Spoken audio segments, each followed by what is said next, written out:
te waxoon na it ne Touba xarasaha llahu taala min kulli makruhin wa maxuufin. kon nañ xamee Touba suñ borom da ko aar ba yàlla defal ko nii mu ko def te Serigne Touba kat waxoon na ca njaareem ci daje mujj dafa woote bis Serigne Massamba ngoon ca jataay ba mu ne dox na diir bu gàtt de ñu ñibbi ca suñ pàkk bu tedd ba di Touba bu boobaa nag des na diir bu gàtt adduna sépp ab xiif dana leen sonal adduna sépp ku ci bëgg a mucc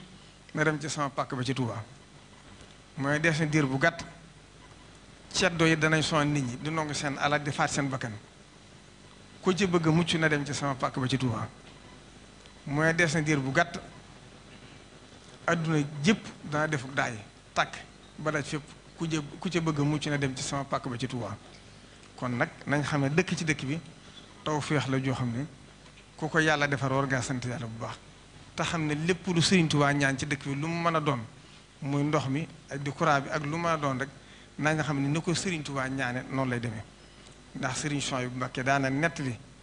dafa am ku ñëw njaarim fekk fa Serigne bi ba mu agsee Serigne bi daa def ku bàyyi ko Touba balaa wax ak kenn yow la jëkk waxal mu ne anaka bàyyi ko ca sama pàkk bu tedd ba mu agsi Serigne bi naka nekk sama dëkk ba nu mu def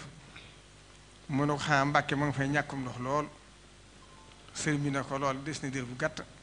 mu jeex mu ne ko loolu de xanaa Mbàkke ku gudd fan loolu du ko fekke daa defoon ko xamut waxin Serigne bi ne ko ku gàttu fan du fekke dara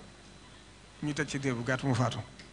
kon nag li ma koy jeexale rek mooy la Cheikh Mouhamadou Moustapha Mbacké daa waxoon ne daa wax ne waccaal bihi daariya kal madina barakatan wal kaabatan masuna dañ koy jàng ci kanamam am ku ne ko Mbacké kooka mel na ko xaw a sikk sàkk mu ne ko mbaa danga koy sikk sàkk mu ne kooka ne cell mu ne ko Serigne Touba li ma wax ma teg ci sama bët li ma wax te teguguma ci sama bët laa gën a gëm bu ma yëkkati woon kaasu café mu wóor ma ne lii kaasu café la ma Serigne Touba wax te teguguma ci sama bët laa gën a gëm wasalaamu aleykum wa rahmatullahi taala wa barakatuh